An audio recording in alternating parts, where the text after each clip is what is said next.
What's up, gamers? Welcome back to 180 MTG. My name is Ryan Overturf, and this week is part 2 of my look at every mana-fixing land cycle ever. Last week, I started this look going in order by release date for these cycles, so when a cycle starts, I end up talking about just the full cycle to not jump around and do half at a time. So I started with Alpha, Duels, of course, your Tropical Islands, etc., and now I'm kind of just cruising along in order by release date, and I've gotten all the way up to Battle for Zendikar with Battle Lands. So I'm just going to jump in today, check out part 1 if you haven't listened yet. Talked about a lot of very important cycles, and a lot of more charming cycles and stuff in between there as well, but we're starting with Battle for Zendikar lands today. So the battle lands are typed duels. There is now a full 10 of these. The first 5 were printed into standard in Battle for Zendikar, and that standard format actually had just ridiculously strong mana for 4-color mana bases, given the fact that Khans of Tarkir had printed allied fetches into standard, so you could have really strong mana bases there, and it was just a half cycle for many years until over the course of the last year, the enemy colored entries were printed, so now we have all 10 of the battle lands. So these are typed duels that enter the battlefield tapped unless you control 2 or more basic lands. So Canopy Vista is a forest plains, of course taps for green or white, and enters the battlefield tapped unless you control 2 or more basic lands. As typed duels that have the ability to enter the battlefield untapped, these are quite strong. Notably, they are going to enter tapped at least for the first 2 turns. You have to get some basic lands on the battlefield first. That does make them quite a bit more modest than original duels or even shock lands, but as the game progresses, once you have the 2 basics, they are just basically the same as an original duel and a little bit stronger than shock lands there. And it's worth pointing out that this cycle is dirt cheap. Most of these have already been reprinted into multiple commander decks, even the new ones. The only one that only has 1 printing at this time is Eclipse Step. That's the black-white entry, and even then it's still only like $3 or $4. Everything else is sub $1. That means that we now have a cycle of typed duels that can fit into budget cubes, which is meaningful for cards like Knight of the White Orchid, really just anything that references any basic land type. You get a little bit more fixing and consistency there, some more synergies open up with the ability to find untapped duels and just have more untapped lands with those basic land types.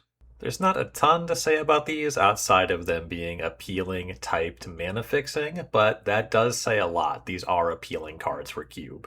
There is a little bit of give and take with the battle lands, given that they can't enter untapped on the first turn, and they will enter untapped on later turns. They kind of advantage decks that are trying to go longer a little bit more than aggressive decks, so they fit better into 3+ color decks than they do into 2-color decks, but you'll certainly play them in a 2-color deck, and the fact that they do incentivize you to have some basic lands in your deck does go a long way into making them fit more into 2 or 3-color decks. So I think these are pretty well designed. They are solid game pieces.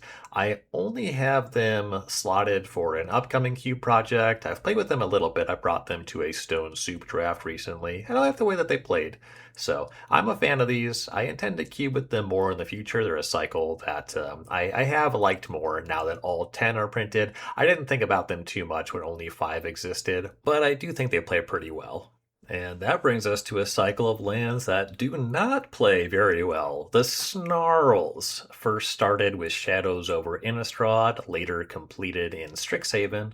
And also, just given the perfect name in Strixhaven, the original Shadows entries just had kind of regular names for lands. So Choked Estuary as a land enters the battlefield. You may reveal an island or swamp from your hand, and if you don't, Choked Estuary enters the battlefield tapped, and it taps for blue or black. So you need to have an island or a swamp card, whatever corresponding basic land types, or not basic land types, just land types. It can be a dual land you reveal to these will cause them to enter the battlefield untapped, but then all 5 entries that were printed in Strixhaven were called something Snarl, pertaining to something in the world of Strixhaven. So we have all 10 of these now, and these have always been colossally disappointing lands to put in your constructed deck. They did see some play in Pioneer when mana bases were a little bit more modest when that format first launched, but for the most part, these are lands that tell you that they might enter the battlefield untapped on the first turn, but overwhelmingly, even going to the first turn, if you keep a small number of land hand, or of course when you top deck these enter the battlefield tapped the overwhelming majority of the time. They kind of promise something that they never deliver on. It would be really hard for me to say very many positive things about the Snarl cycle. Largely, I would rather be playing with guild gates than these because maybe there's a gate synergy, and the guild gates are honest about the fact that they enter the battlefield tapped. Where I think that like a fortified village looks like something that's going to be really nice for your green and white deck if you want to curve out early, but it's just going to gum up the works on turn 3 or 4. And then if you have any additional non-basic lands in your deck, like any non-typed land is not going to be able to reveal to these, so then even keeping a 2 or 3 lander, sometimes it's a tapped land even on the early turns of the game. So these are just lands that I don't mess with. I don't own any of these. I don't want to own any of these. They kind of incentivize playing more basic lands, and they do play better in 2 color decks than 3 color decks, or more colors, certainly. So, yeah, there's the nice thing that I'm going to say about them. And they are very cheap because they're not appealing and nobody wants them. You can put these in a cube. There are budget options that can enter the battlefield untapped on the first turn, but generally the experience of playing with them is just so foul that I'm kind of against it. I'm not trying to yuck anybody's yum, but I do earnestly just hate these. Alright, back to some sweet lands. Amonkhet introduced a cycle of 5 2 color typed cycling dual lands that was later completed in commander decks very recently. So Canyon Slough is the Swamp Mountain, taps for black or red. Canyon Slough enters the battlefield tapped, and it is cycling 2. So these are just kind of 2 color lands. The Triomes were introduced and completed before this land cycle was later completed. I like these a lot more than Triomes. I'm really happy that they completed this cycle. Some people call these bicycle lands because by their 2 colors and they have cycling cycle. I like just calling them cycling duels. They enter tapped, so you're not going to be able to have super busted mana bases. You're not going to be able to curve out playing these in a deck that features many colors, but you're always happy to have these in a 2 color deck. They play pretty well in 3 color decks, and being typed duels does give them synergies and kind of things you can make use of as you branch into 4 or 5 color decks as well. I specifically use these in environments where I use tapped lands as sort of an aspect of the design. The 2 examples are going to be 30 to 50 Feral Hogs, where I don't have any dual lands that enter the battlefield untapped, which does kind of slow the games down and makes you really think about your mana bases instead of just playing a 5 color deck and having access to whatever you want, and kind of focusing players on getting red mana in a way where you don't just take every dual land because they enter tapped and there are drawbacks. And then the One Burt, where everything cost 1, so lands entering tapped is a real cost, and then cycling is also a buyout. So things entering tapped as a cost, having the cycling buyout, and then also kind of making it more appealing to stick to 2 or 3 colors because you only get so much fixing, and them entering tapped is that cost. I really like these designs. I believe I only have them in those 2 cubes and just the red ones in the 30 to 50 Feral Hogs environment, but anywhere we're kind of playing that aesthetic where you do want mana fixing to be a little bit more modest, and maybe you're taking advantage of type duels like 30 to 50 Feral Hogs has fetch lands. The One Burt has a number of cards that actually call out land types as ways, like not Wild Nakatl gets larger if you have a plains and a mountain, so the type duels give you an advantage there. And both of those cubes actually also have Triomes. So where I currently use these, it's because the lands entering tapped is an aspect of the design and kind of toning down the mana fixing in that way. But they are also really cheap options. These are all sub $1. They kind of just don't really see play anywhere that would really drive up the price. So you have another cycle of typed dual lands, and having that cycling there, that is meaningful. That is something that puts the Triomes over. That was a huge aspect of why they were so defining in Standard when they were legal there. Just like having that ability to reduce your flood just a little bit, even at 3 mana on the Triomes. So if you are going for slightly more modest mana bases, cycling for 2 is considerably stronger and more efficient than cycling for 3. I like the way that these play. If I cubed more in the 540 card cube space, I would probably have these in a fair number of cubes. At 180 and even at 360, they're harder to make fit, but I like the way that they play and they're worth shouting out.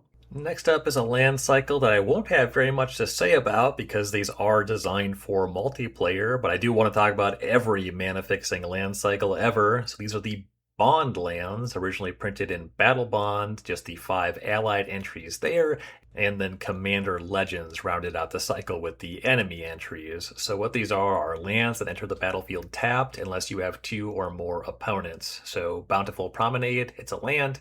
Bountiful Promenade enters the battlefield tapped unless you have 2 or more opponents, taps for green or white. So these are not typed, they have no additional types, they're just lands, they tap for one of 2 colors, and if you're playing with 2 players, they always enter the battlefield tapped. But if you're going to do something in the space like a commander cube, these are going to be very appealing. I think that when it comes to making mana bases work for commander, the experience that I have playing cubes like that does involve a lot of fetch lands and typed duels to kind of get the most fixing in the most players' hands, but these ones do stand out as something that would be a high priority if I were to curate a commander cube. It's just really easy to slot these ones in. Somebody's going to play them. They are strong. If you're doing anything in the multiplayer space, these make a lot of sense there. There's also a part of me that thinks it would be really funny to put these in a 2 player cube. To do that, you're probably going to be doing something like taking advantage of Amulet of Vigor, something that makes these enter untapped. Something about just having these in a 2 player environment is just kind of hilarious to me. And the art on these are actually like pretty expansive pieces, a lot of detail. Like these are really well illustrated cards. So there is some appeal to them. I don't play with them anywhere. Commander is likely the only place you're going to see these, but the idea of putting them somewhere else is very amusing to me. And that brings us to Horizon Lands. This cycle technically started back in Future Sight with Horizon Canopy, the green-white entry, and currently it stands as a 6-card cycle with the 5 enemy color pairs being printed in Modern Horizons. These are lands that tap for one of 2 colors, deal a damage to you, and you can pay 1, tap, and sacrifice them to draw a card. So Fiery Islet taps for blue or red, you pay a life to do that, and you can pay 1, tap, and sacrifice Fiery Islet to draw a card. I have these in several cubes, and where I tend to play with them has more to do with that kind of flood insurance. It's going to be in environments where getting to your 4th and 5th land is going to be more mana than you have use for, and so having some lands that allow you to mitigate fighting a little bit, similar to the cycling duels, except these are just lands that enter the battlefield untapped, fix your mana, and then you can cash them in for that card later. The untapped land aspect of that definitely matters, though oftentimes when you start to cube with these, they show up in monocolor decks about as much as they do in 2-color decks, or not necessarily even monocolor, but just kind of off color. You could maybe be playing a Gruul deck and have Sunbaked Canyon, Fiery Islet in your deck just because they are red sources that you can cash in to kind of mitigate flooding. So the real appeal to these is going to be putting them in environments that have a very low mana curves. So the 1-Burt, the Tempo 2-Burt, I have these in 30 to 50 Feral Hogs, another environment that you do kind of want to mitigate flooding. You always got to be playing on the battlefield in these cubes. Horizon lands play great in the environments like that. These are lands that show up sometimes in like the digital powered cubes. They play fine there.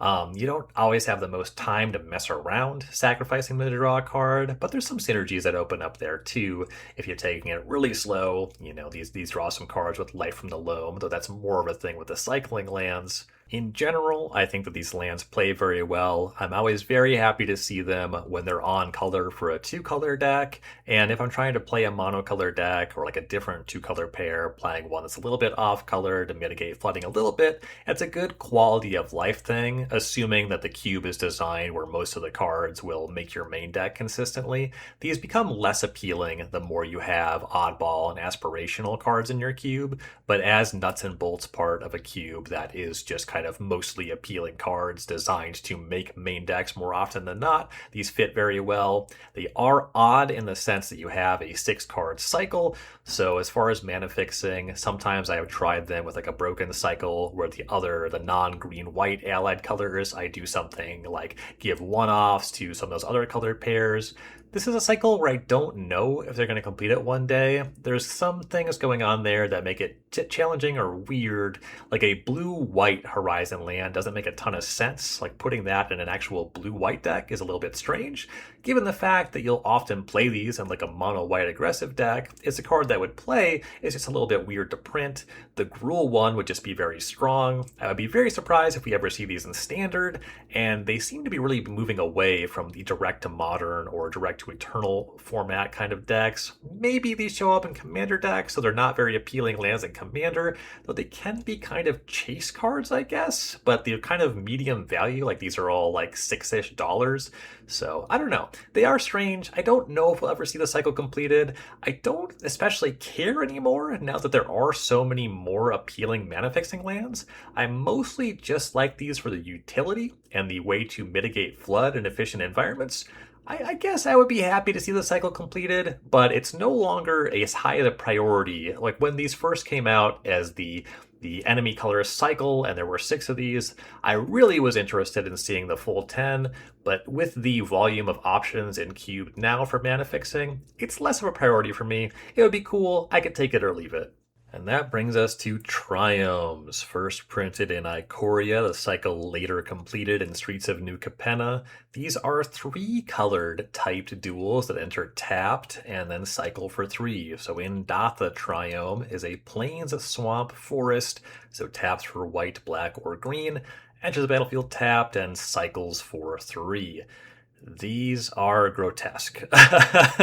I do have these in multiple cubes. The red entries are in 30 to 50 feral hogs. I am currently messing with having the blue entries in the version of the powered 2-bert that I'm working on. I have these in the 1-bert, and I also have these in kind of a 5-colored graveyard, kind of a third module for the spooky cube that I've been working on. And so that kind of shows the 3 ways that you can utilize these. One, you are using them in a cube where mana fixing just generally enters the battlefield tapped. I think if you keep these away from lands that enter the battlefield untapped, then you can still use these to build 5-color mana bases, but there is a cost there, and the 1-bert has another thing going on with the mana curve being so low, you want to trim lands, so it becomes more difficult. If you're in an environment where your curve is just kind of normal, and sometimes you maybe would play up to 18 lands, then yeah, these kind of easily give you access to 5 colors of mana. Triomes also kind of give you some padding on adding an extra land and getting a little bit greedy is not even the right word. Just trying to play all 5 colors, playing an extra land when they have cycling, they kind of give you a free roll on that. The cost is very low. But I'm trying to say the things that I like about them. So in the 1-bert, they do often kind of facilitate 2-color decks just because you can't play that many lands. You don't have that much time to cycle. So these do kind of do what I was saying with the original Tri-lands, where they will often play in 2-color decks. And with all 10 of them in the spread, then you kind of have more hits for any 2-color pair. And then in 30 to 50 feral hogs, these actually do something pretty cool. I don't have all 10, I only have the red entries, and I don't want to have a bunch of lands that have non-red mana in that environment because you always have to play red. The cube necessitates that you play Razor Swine if you want to compete, but then just putting like Godless Shrine in the cube, I want you to be able to play 3 colors, but having a bunch of like 2-color non-red lands makes your mana base really weird. If you have just the red Triome and you want to play a 3-color deck and you have some fetch lands there, you have high access to that, and it enables you to do that. And even just having the red entries, you can get into 4 or 5-color space. I still have some other stuff going on in the design that pushes back on wanting to do that. Some of it is at some point you want to play some basic lands because you want lands to enter the battlefield untapped, but then I also have a lot of pitch cards that kind of makes you want to play a high volume of any given color that you go into that isn't red. So I have to work against these. Like once you have these in your cube, even if you don't have all 10, they do push players towards playing all 5 colors. That's simply what they incentivize. That is just what they do. And that's not categorically a bad thing. I just want to be very explicit about what these lands incentivize and what their function is, because it can be undesirable in some environments for players to draft 5-color good stuff decks. If you really want players to latch on to especially 2-color archetypes, Triomes are going to incentivize them not to do that, but rather just to try to find individual power outliers and to generate whatever colors of mana they're able to do. And sometimes you do want to incentivize five color. That spooky cube module I was talking about, it is something that's kind of built around the card Soul Flayer, and I feature the card Chromanticore, which is a five color keyword soup card that has bestow. But because I want you to sometimes have access to five colors of mana, having five color mana fixing just makes sense there. Three color mana fixing is kind of fundamentally five color mana fixing. You just get too much with just having one of these, and if you have all 10 in the spread, it is not difficult to be able to make all five colors of mana. And whether it's fetch lands, buddy lands, whatever mana fixing you have on top of triomes, they tend to make it even easier to branch into that, unless you are putting only tapped fixing into your cube. And that's another example of kind of fighting against the first order effects of triomes, which is enabling players to play five color decks. I do think if you have very strong flagship archetype defining cards in monocolors, if you have multiple in the same color, if you have some two color stuff that really pushes towards a two color deck, you still see some strong two color decks, even with triomes in the spread. In that Soul Flayer cube, I've had some pretty cool two color stuff happen while also facilitating up to five colors. Ultimately, there's just less friction playing five color with these than two color. They just make it so easy. But if you work at it and fight back against what triomes incentivize a little bit, you can still build modest mana bases given the right criteria for the rest of your cube curation. And while we're talking about triomes, I do want to say one thing from a player perspective. This is something that I see all the time, but I've never really seen talked about. And this is just a tip that I want to give to players playing with triomes in formats that have fetch land, which that's going to be true of the digital powered cubes, at least that has been for some time now. And the advice that I want to give is that most players fetch their triomes too often.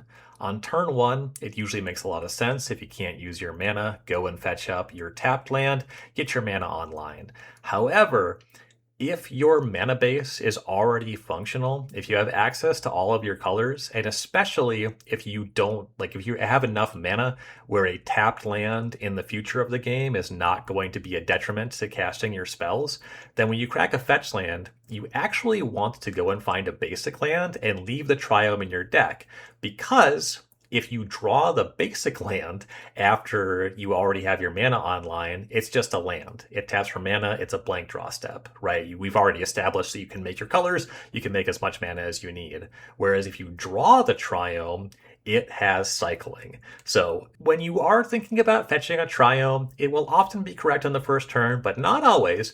Just when you have fetch lands and triomes in your deck, think about what fetching the triome does, and if you wouldn't maybe rather find a basic land, because triomes are better as draw steps than basic lands are because they have cycling. They have velocity towards finding spells when you draw them in your hand. They can only fix your mana when you fetch for them, which is not always what you need. So something to think about. Maybe you already knew this, but the average player absolutely fetches their triomes too often. You'll gain a little bit of equity over a long sampling of games if you're leaving the triome in your deck when your mana is already online. Alright, next up is Thriving Lands. This is a cycle of five color lands that all have one color that they always tap for, and then they also just all choose a second color when they enter. So they're two color lands, but they're kind of five color lands. This is Thriving Bluff, Thriving Grove, Thriving Heath, Thriving Isle, and Thriving Moor. Thriving Bluff enters tapped. When it enters, you choose a color other than red, and it can tap for a mana of that color or red when you tap it. So these are lands that function very similar to Evolving Wilds. If you just put them in a deck, and you don't even have to have a basic defined, they're going to enter tapped and give you access to the color of mana of your choice. And then they also will always make one color. But you don't even have to be playing a red deck to necessarily want to play Thriving Bluff, because it will fix for one color always. That's what I mean when I compare it to Evolving Wilds. These are lands that play really well. They're printed at common. They're great fixing for very restricted cubes. If you want to just make mana smooth and you want to use 5 slots as opposed to 10, this is a five color mana fixing cycle that is going to be really effective for that. These are stronger than Vivid Lands. If your color requirements are a little bit more consistent. If you're keeping things to three, maybe a fourth color splash, the vivid lands, when your mana base gets a little bit more, let's say, eccentric, when maybe you need different colors over multiple turns. These are not just stronger than vivid lands, and they also have kind of a weird tracking thing. You do have to remember the color that you named. I usually just use colored dice, but you're still putting dice on your lands at that point. That is something that can be irritating, but I like the way that these ones play. They're going to be really nice as far as a tapped land that can give you any color of mana, which makes them useful for like a desert cube, just to have some lands that'll be reliable for any deck and stronger if you are the base color, but even all five of them could find their way to anybody and you'll be able to fix your mana. These play pretty great. I like these a lot. There's also a mostly functional reprint of these. There's a set of 5 gates that were printed in Battle for Baldur's Gate. Those are Black Dragon Gate, Citadel Gate, Cliff Gate, Manor Gate, and Sea Gate. Just the exact same text box, except these have the type gate. So if you want to go for those gate synergies, these open that up in a very significant way.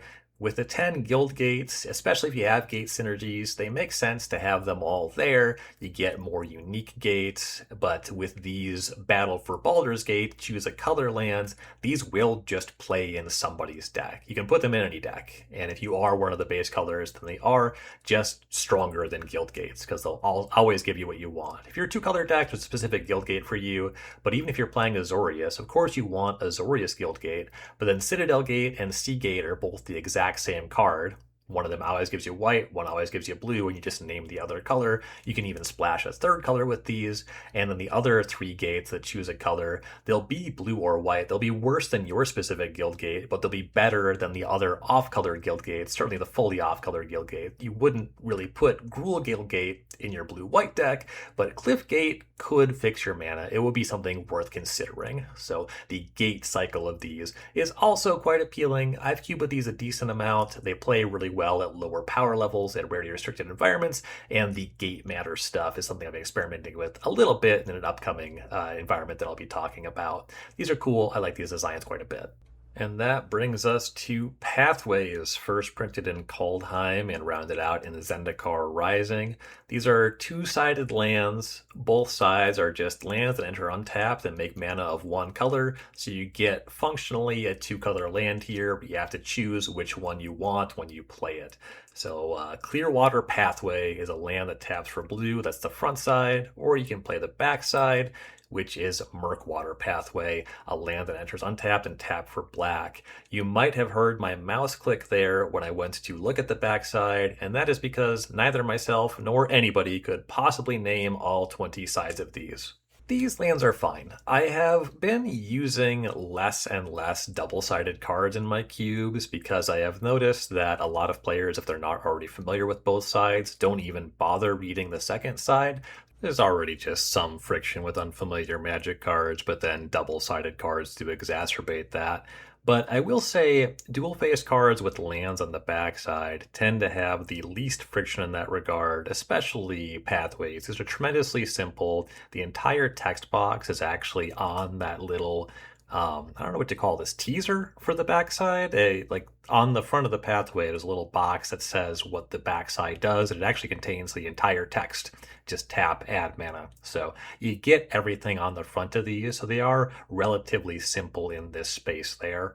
Different people feel differently about the act of actually flipping a card in the sleeve. Like there's people that'll pull it out a little bit, not even take the card all the way out. People that flip it but leave it outside of the sleeve. I like taking the card all the way out, flipping it and re-sleeving it. I enjoy that, and I always make sure to re-flip it at the end. Like some people leave these on one side or the other. I always get it to the front side because the back side, they have the white text. It's clear which side is the front and the back. So I like the act of de-sleeving and re-sleeving cards, but different people have different appetites for that. As far as how these play, they play fine. They're pretty modest. They're going to be better in 2, maybe 3-color decks. These are not very strong 4 or 5-color fixing because you do only get to select 1 color of mana they're going to make. They do enter untapped. Realistically, I think Pathways do the most for 2-color aggro decks, which is a win in my book. I do like lands that facilitate exactly that. But these really don't open up any meaningful synergies. There's no frills, there's no types. They're just like, okay, they're quite a bit weaker than paint lands, shock lands, dual lands, of course. Like they rank pretty low in terms of both power and synergy. They're also all several dollars because they haven't been really reprinted, probably because they're just so not appealing. And a lot of the fact that I haven't played with them much, that contributes to why I can't name both sides. These are cards that you mostly play when you have to in Constructed. They're fine for Cube. I have one playset of them. They've been in and out of a couple environments. I'm usually pretty happy when I cut them from a Cube, but they play reasonably. Eventually, the ones that I still have will find its way into a Cube. I've heard of people experimenting with these and some rules modifications for Cube. I have a friend who wanted to do a Cube where instead of basic lands in the basic land box, you can add any number of pathways, which is a way you could utilize these to make pretty strong mana bases, but with that kind of decision attached to them. Really, the aesthetic about choosing one side or the other is the coolest thing happening here. Outside of that, though, you just don't see these too much, and there's not a lot of incentive to really play with them. These are fine. And then Kaldheim also brought us the full 10 tapped typed snow duels. So Alpine Meadow, it's a snowland, it's a mountain plain, so it taps for red or white, and it enters the battlefield tapped. These ones have really interesting aesthetics. These look pretty unique. There's kind of this washed out snow land text box. There's like a blotch of colors that appears in the text box. They're not solidly colored like a lot of other lands, and it's to show the whiteness of the snow there. So these look really visually distinct, which I think is kind of cool. I have these in multiples in the tundra. These are the snow lands for my snow desert cube. Solid mana fixing, they're typed. I do a little bit with domain or basic land types mattering there, which of course these help facilitate. And then they are snow, which is meaningful if you want to play with the admittedly not very large pool of snow matter cards, or just with a snow aesthetic. There's now several sets that do that. There's not a ton of space there, but definitely if you're breaking singleton, there is stuff to do, and the tapped type snow duels are pretty cool in the space. These are the perfect lands for a cube called the Tundra. They don't play in a lot of other places, but I do also have tap type duels in my Pauper Tubert. That said, the snow ones, I don't have any reason to play with these over the just regular tap type duels, which I will be talking about shortly. The loudest thing that comes to mind for me, if you want to build a cube that's a little bit closer to Pauper Constructed, you could definitely use these power-up Skred. That's a thing that happens in Pauper Constructed. Just again, a very small number of cards that actually care about controlling snow permanents. These are snow, they'll check those boxes. That is very specific space though. Next up is Campuses that debuted in Strixhaven. This is a 5-color enemy land cycle. These are lands that enter tapped. Tap for one of two colors or not typed at all, and for 4 you can tap them to scry 1. So Lorehold Campus, these are all named after the schools of Strixhaven. Lorehold Campus enters tapped, taps for red or white, you can pay 4 and tap it to scry 1. This is tremendously modest upside over just a generic land that enters tapped. So you don't get typed land synergies here or get to play with gates, anything like that. But in low power, definitely low rarity environments, the games will go long enough where it won't be uncommon to be able to activate these to scry. It's a lot of mana to do that. Doesn't have tremendous impact on the games, but the longer the games go, the more it matters. My Pauper Cube has often led to really grindy games over the years, so this is an activated ability that certainly matters. If you're playing in like the 540 card Pauper Cube space, absolutely, these seems like they'd make the cut there. Only having 5 enemy colors, that can lead to a little bit of awkwardness, but there are some other incomplete cycles when it comes to common lands, and at some point you do just want more lands. And there are some allied only lower rarity land cycles too. So even though it might look a little bit weird, these ones play fine and they're going to contribute to kind of a grindy, low powered environment. These cards play solid, pretty modest, but what they do can be kind of nice when it comes up. And that brings us to Modern Horizons 2 Bridges, kind of a menace of Pauper Constructed. These are tapped lands that are artifacts. They tap for one of two colors and are indestructible. So Dark Moss Bridge is an artifact land, enters tapped, is indestructible, and taps for black or green. I have these in a couple cubes, certainly the artifact tubert. Anywhere where I'm playing around with affinity for artifacts, having artifact lands is very valuable there. That's mostly where I play with these. There are other synergies you can utilize these lands for. These come up in Pauper Constructed also for some stuff that can like destroy a land and then the land's controller gets some benefit. Cleansing Wildfire is one of the very played ones. 2 mana sorcery destroys a land. Its controller may search the library for a basic land card, put on the battlefield tapped, shuffle, and then you draw a card. So with Cleansing Wildfire, if you target your own indestructible land, you go find a basic, ramp your mana, and you also draw a card. So pretty powerful interaction there that shows up a lot in Pauper Constructed. At higher rarities, you open up some other synergies. Of course, you can just control these and cast Armageddon if you want to get really high powered with it. Boom Bust is kind of a more obscure interaction. It's a split card where Boom is a 2 mana card that destroys a land you control and a land your opponent controls, but if yours is indestructible, then you just destroy their land for 2 mana. So there's a lot of synergies and combinations to exploit with the tapped artifact bridges by virtue of them being indestructible and also being artifacts. It's a lot of upside on a tapped land.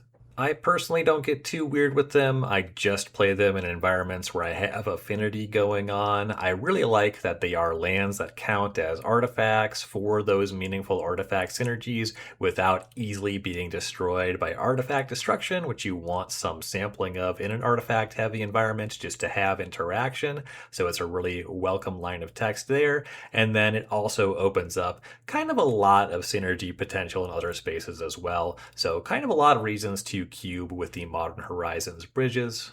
And I suppose it's not too surprising that a Modern Horizons set is one that brought us a tapped cycle that does stand out among tapped cycles.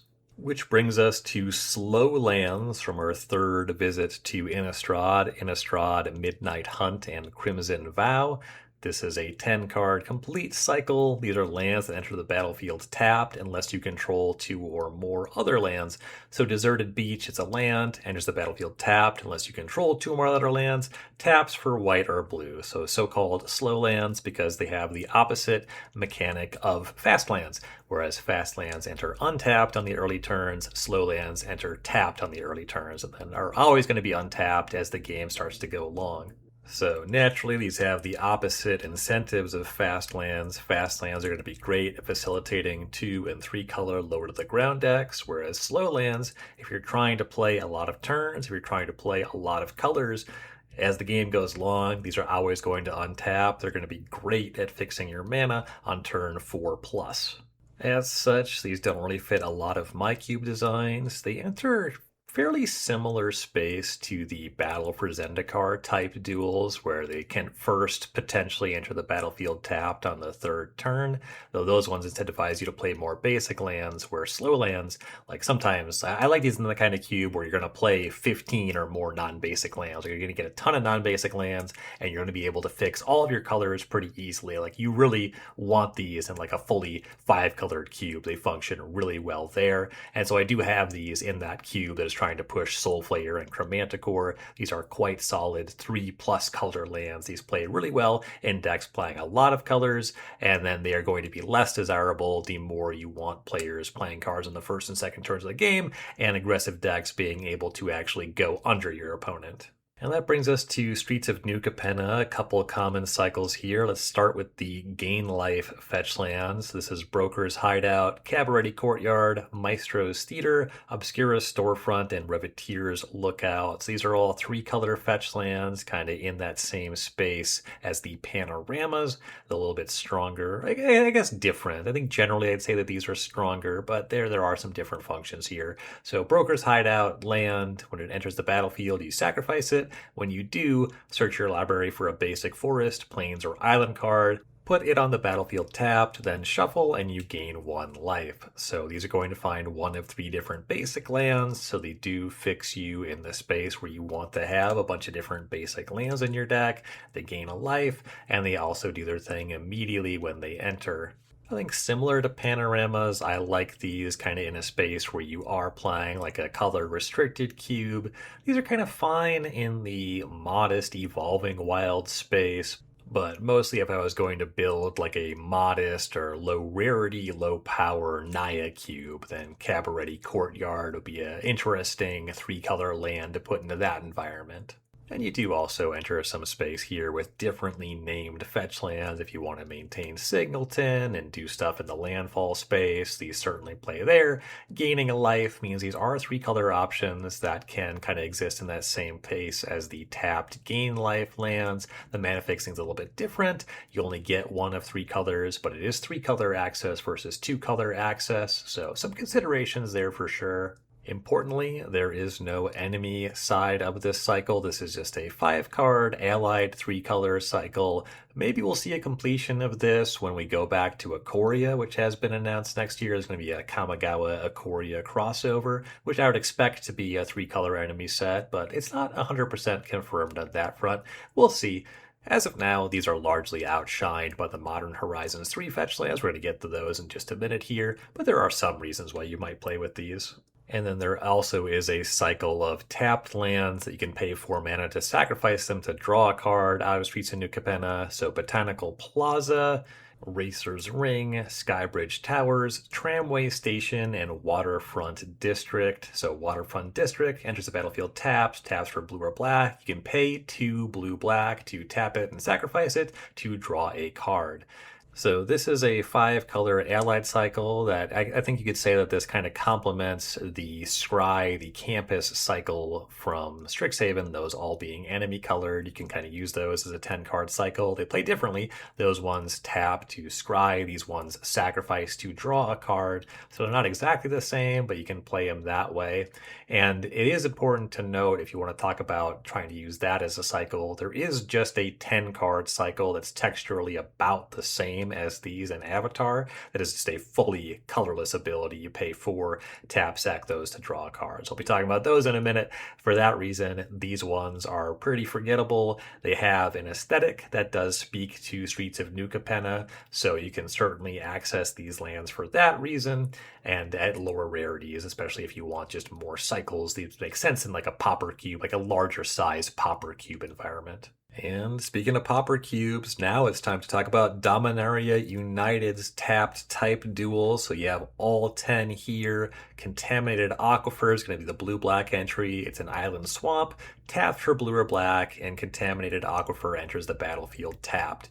So kind of functionally very similar to those tap type snow duels. Aesthetically, the colors here, the text box is going to fully be shaded in the 2 colors. So visually, these are a little bit louder. So if you just want a cycle of tapped type duels, I think that these ones are going to be more the go-to if you're not playing in the snow space, if you don't have that aesthetic. I think it's a very reasonable, and I would expect it to be pardon the pun, common to see both cycles in like a larger Pauper Cube. Getting the typed duels, it is meaningful there, though whether you want to do snow, it kind of makes sense to break Singleton in the snow space. If you're just looking for common tap duels and you otherwise value Singleton in your designs, having both of these in the Pauper Cube makes a lot of sense to me. There are absolutely reasons why you would have type duel there. Even just like the common land cyclers from Lord of the Rings really give you a reason to want both of these in a Pauper Cube environment. So I can absolutely see that happening there. And then these are, of course, very cheap. These are very clean and elegant. They do exactly what they say. They are modest because they enter the battlefield tapped, and they have synergies because they have types. So awesome cycle. Really happy to see this printed at Common. These were a long time coming. Great designs. And another set of great designs in the tapped type dual space is going to be the Surveil lands from Murders at Karlov Manor. These are tapped typed duels that surveil one when they enter the battlefield. So Commercial District, it's a mountain forest, so it taps for red or green, enters the battlefield tapped, and when Commercial District enters the battlefield, you surveil one. So these are power level upgrades over temples in multiple ways. They are typed, and you surveil instead of scrying. That does mean that you open up synergies to put a card that you care about having in your graveyard into your graveyard instead of scrying it to the bottom if you don't want to draw it. This is meaningful. This happens in Constructed with Reanimator strategies. Personally, I've been known to surveil a lava dart or two into my graveyards to get some value out of flashback too. These can help enable delirium and threshold. Just putting a card into your graveyard, that is a very meaningful upside here. I really can't say enough good things about these lands. If you're interested in a mana base that involves fetches and finding type duels, I like having an untapped cycle. Maybe you want shock lands and just original duels, but then I also like supplementing with these the first fetchable surveil land. If you have a 2-color deck and you get some fetches, it's good to have the option. As you get into 3 or more colors, you can't really always justify having a bunch of tap duels, but having 1 or 2 surveil lands, it is just really nice if you're not going to use the mana. It can kind of feel like you're casting Consider when you put one of these onto the battlefield. These are just quite strong in a way that doesn't feel like they're game warping or defining. I think that these designs are just excellent. These cards play great. I like them in any high-powered cube, anywhere where there's fetch lands. I have these in the one bird, so the space where like they enter tapped and they kind of give you some value when they enter. They're really meaningful there. They sculpt your draws. I have these in 4 different cubes. They play awesome. The one big downside, Murders at Karlov Manor, a little bit of a flop of a set, and there's not a lot else worth opening there, so these were quite expensive for a while. They still are pretty expensive, and they're played in every format. They're going to be in your commander decks, standard, modern, legacy, vintage, like these just show up everywhere. But the prices are starting to come down. These are cards that I would like to see some reprints. They keep reprinting Shocklands all the time, having some diversity there, but given that these are still standard legal, it makes sense why they haven't been reprinted a ton just yet. Hopefully these lands get some more reprints and continue to go down in price. These just play awesome, and even setting aside lands, just in terms of cards, I think that in the last several years, the Surveil lands are the most significant printing for the world of Cube. These just really upgraded what you can do with mana bases, being fetchable duels that give you some card selection when they enter.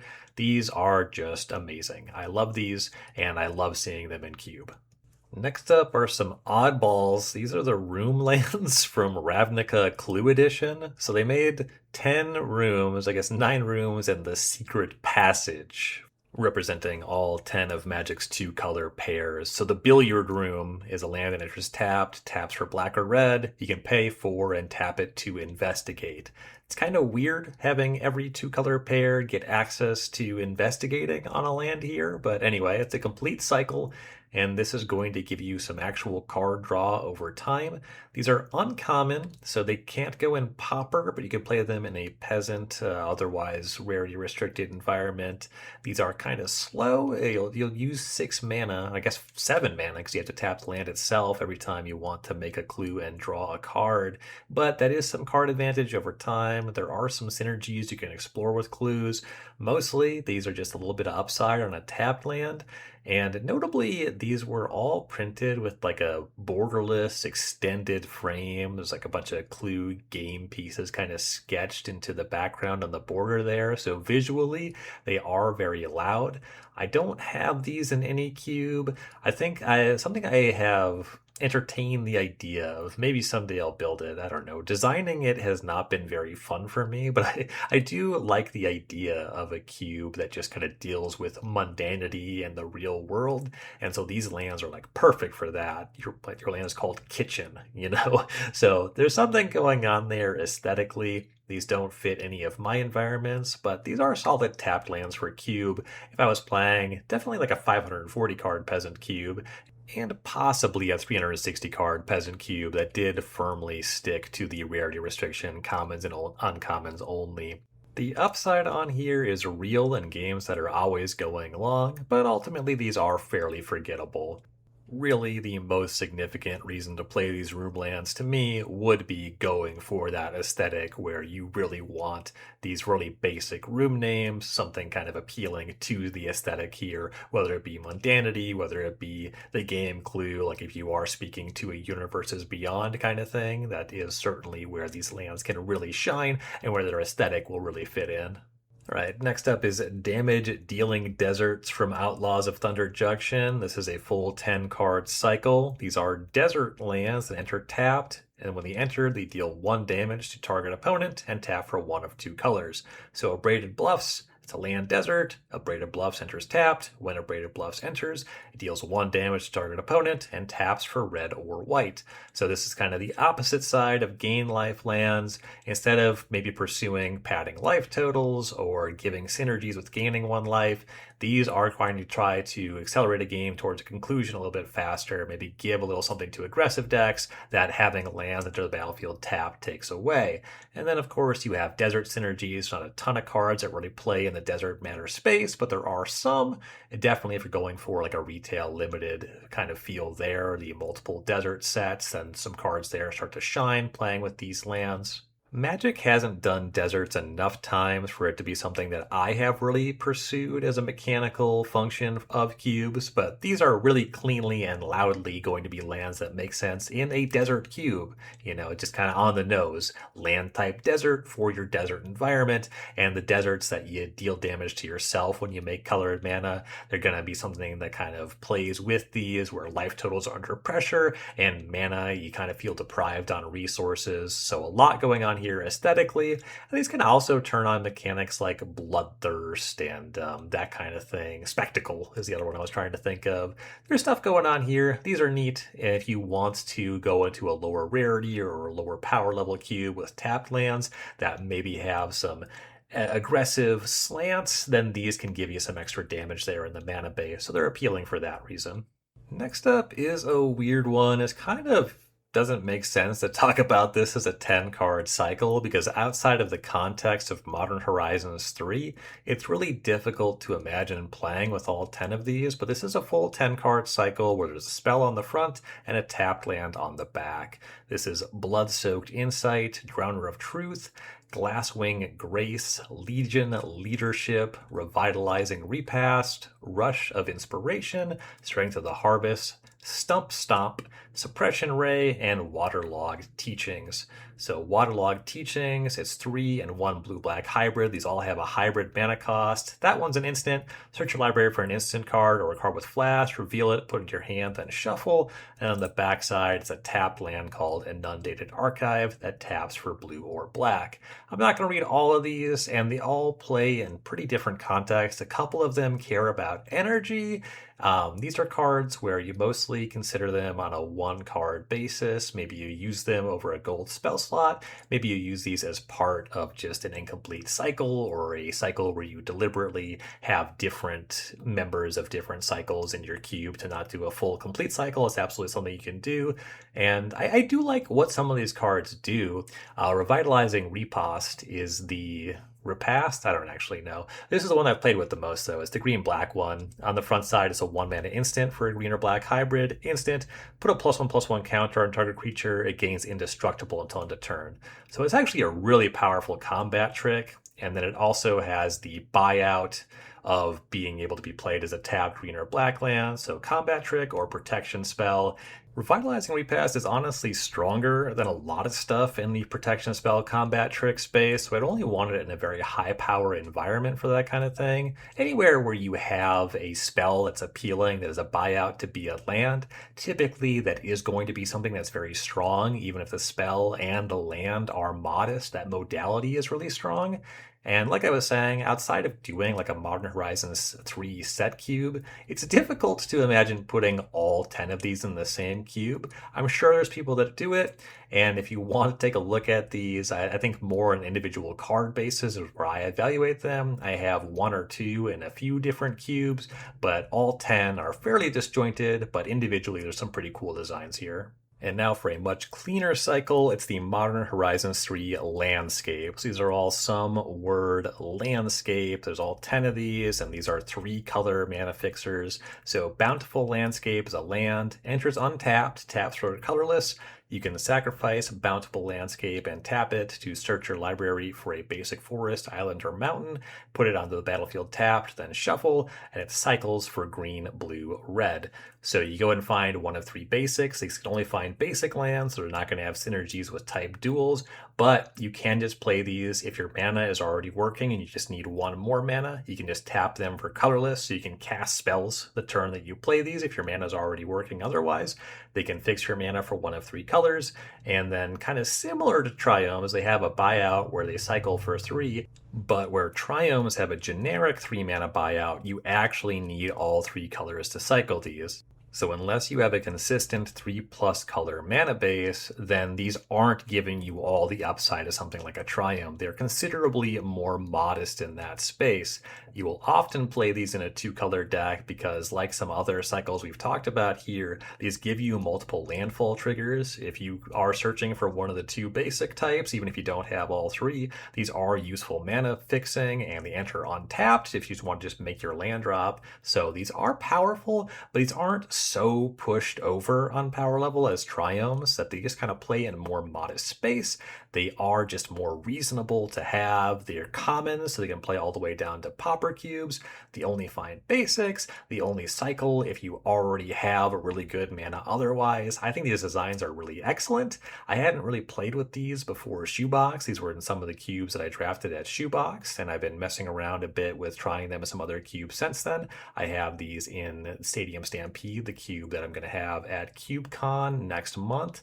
And yeah, these are just really good designs. They play excellent.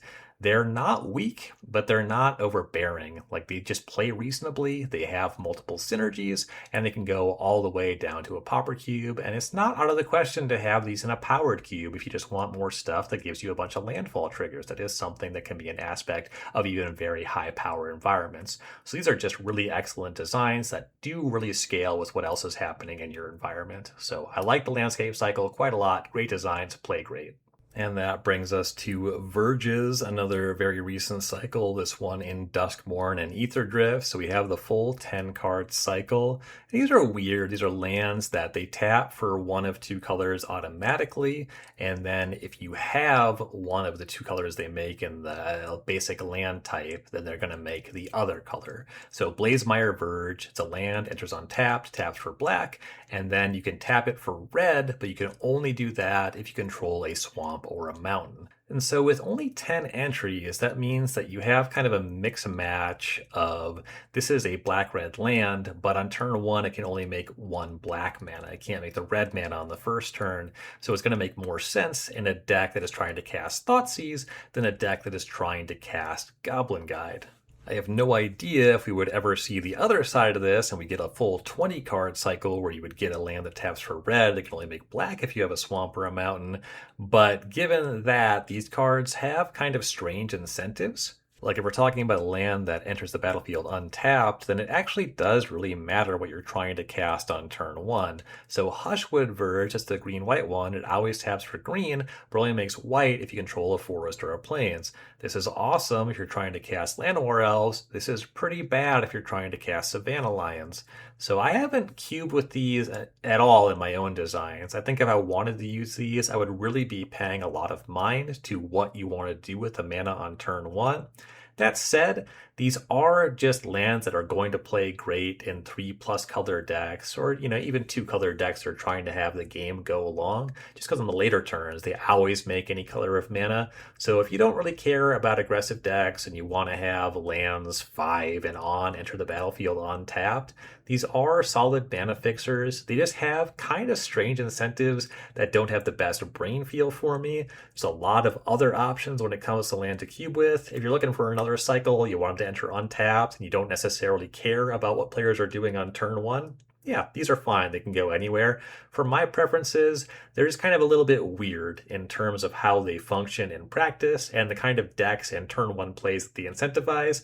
They are untapped lands, but that's not as true as it is of fast lands and pain lands. There's some specific stuff going on here that will impact the power level and the texture of what 1 mana plays and how your 2-color decks look in your environment, what they actually want to be doing on the first turn of the game.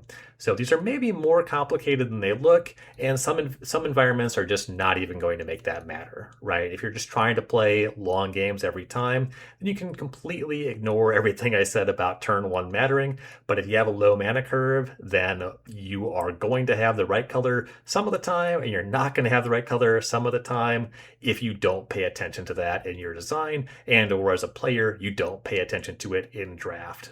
So that stuff all matters a lot to me. as a designer and a player, but it won't matter to every cube environment. So your mileage may vary with verges. They're not for me at this time, but I could see trying to design around their parameters in the future. It is something that I do find kind of intriguing, but I would have to have more reason to explore that space.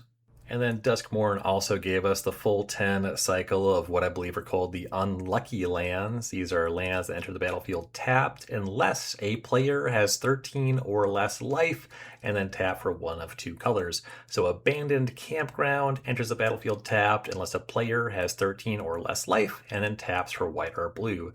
It can be any player, so you can deal damage to yourself or kind of be behind in a damage race, and then they will start to enter the battlefield untapped, or you could have dealt your opponent some damage, and then they'll enter untapped. And they make one of two colors. They're common, so these can go in pauper cubes, whatever your restriction is, these tend to be able to play. I do think aesthetically it's pretty cool having that 13 layers. You're going to fit if you're going for kind of like a spooky aesthetic. Clearly, these make sense if you're building a cube around the world of Duskmorn, and I do think that mechanically that one player having 13 or less life is kind of interesting, because this isn't like fast lands where they stop entering untapped, or slow lands where they start entering untapped just by things that very naturally happen in a regular game of Magic. A player going to 13 or less life typically involves some amount of agency, some decision making, some back and forth.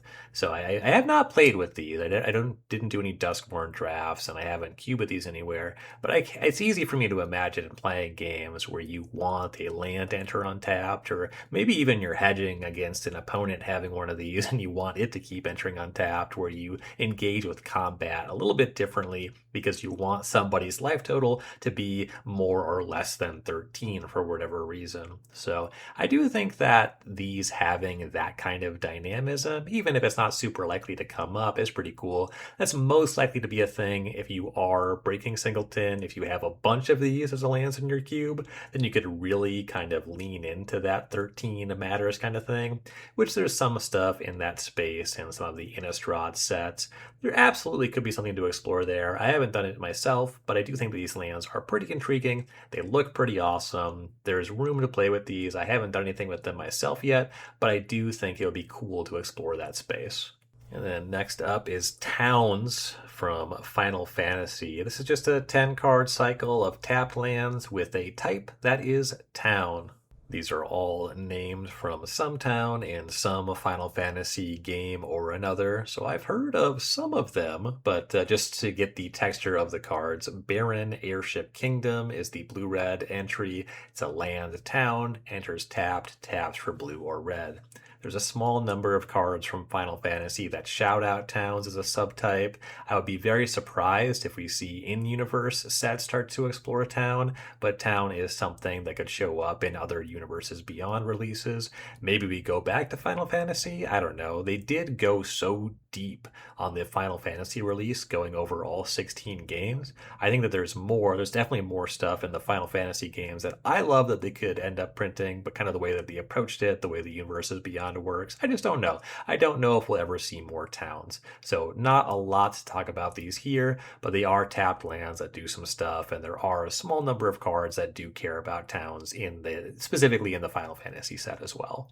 Which brings us to common Surveil lands. These debuted in Marvel's Spider-Man, and then the cycle was completed in Secrets of Strixhaven. So Spider-Man has the allied color entries, and then Secrets of Strixhaven has their allied counterparts, which does make for a little bit of a jarring aesthetic with some real-world stuff happening in the Spider-Man versions and the Strixhaven ones being in Magic's School of Magic. But anyway, these are lands that enter tapped, tap for one of two colors. For 4 generic mana, you can tap them and Surveil one. So Ominous Asylum is the Rakdos entry, enters tapped, taps for black or red, 4, tap, Surveil one. These are a little bit stronger than the cycle that just scry ones. Surveilling is just a little bit stronger than scrying. This is a steep mana cost, but it's something that will come up as games go along. Definitely a cycle that you could have in a pauper cube, a really low power level environment. Probably a larger cube list is where you're looking at these. If you're not messing around with typed synergies or artifact synergies, then this starts to be more reason to play these for a little bit of card selection in games that do go long. These are fine, not a lot to say about them outside of pauper cube environments. And then there is a full 10 card cycle in very similar space from Avatar. These are tapped lands you can sacrifice and pay for mana to draw a card. So Airship Engine Room is a land, enters tap, taps for blue or red, 4 tap, sacrifice Airship Engine Room, draw a card. So instead of getting card selection over time, these ones you just cash in to fully draw a card. So kind of the very modest, low power, low rarity horizon lands, as it were. The enter tapped, they cost a lot more to sacrifice and draw a card. I will say that if I'm trying to play a deck that wants to hit all of its land drops, maybe is playing a bunch of colors, this is the kind of land that you can pretty freely put an 18th land into your deck, because eventually you'll be able to cash it in to draw a card. You want to hit all your land drops anyway. So these play fine. I'd be happy enough to see these definitely in like a 540 card pauper cube environment. If you're going for an Avatar set cube, if you want to build out the Avatar world in that way, they certainly make sense there aesthetically. Largely, these are kind of bigger pauper cube specific Avatar aesthetic lands here. Nothing super new, but some upside on tapped lands. And that leaves just one cycle. We only have allied entries here. This is from Magic's newest set, Marvel Superheroes. We have 5 allied lands that enter untapped. They tap for colorless, and then they tap for one of 2 colors, but only if they enter this turn or you control a basic land. So Dark Fortress is a land that taps for colorless, taps for black or red, but only if it entered this turn or if you control a basic land. So on the first turn, these make either color. I like them more than Verges for that reason. I like the incentive for you to control a basic land, but they're not just off. They can still tap for colorless, and they still give you colored mana the turn that they enter.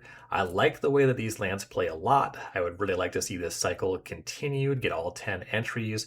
Don't know if or when that's going to happen. I have not played with these yet. I mostly just like the way that they look texturally. They're going to be really good at supporting 2-color decks. They're going to play well enough in 3-color decks, and then they start to get worse as you go into more colors because you do need to control a basic land. They're going to require you to have a decent representation of basic lands in your deck to really function. So lands that enter untapped, that fix for 1 of 2 colors, that incentivize basic lands, they really fit in that 2-3 color incentive space that I really like to kind of just make it so modest mana bases and players exploring like the 2-color pairs and more specific synergies over just playing all the strongest cards, which is where I like most of my cube designs to land. And that is going to conclude my look at every mana-fixing land cycle ever here on 180 MTG, sort of a follow-up to All About the Lands that we did a 2-parter on the 540 several years ago. So there's some new lands to talk about, the most groundbreaking ones. We have all the Triomes now, but I do think that Surveil lands are the lands that stand out as really being groundbreaking. I also think that the Modern Horizons 3 fetch lands are very significant in terms of what they add to the world to cube. We have more stuff for landfall. We have more stuff for modest mana bases. We have more stuff for greedy mana bases. Getting new cards always gives us more things to explore in cube. And when it comes to lands, yeah, there's a ton of different options. And also the way that players design and think about cube has changed a lot. That's made it so even some of the lands I would never give a second thought before start to become interesting or appealing to think about in like a desert cube environment, or lands that are going to be useful if you want to deprive players of resources instead of building something that's very high power level that has very clean and consistent mana. So it's just more to think about just in terms of how we think about cube, and of course a lot of new and appealing game pieces as well. But that's all for me for now. If you're enjoying the podcast and you'd like to pay me for my work, then you can do that now. You can go to patreon.com/180MTG, subscribe at any tier. You'll also get access to the 180MTG Discord. Or if you just want to make a one-time contribution or you're not interested in the Discord, you can also go to ko-fi.com/180MTG and make a contribution there as well. I would certainly appreciate any of that. And of course, just listening at all, I'm always appreciative for that. Liking, commenting, reviewing, sharing. That's all good stuff here. So thank you so much for any and all of that. And I will be back next week talking more Cube. Later, gamers.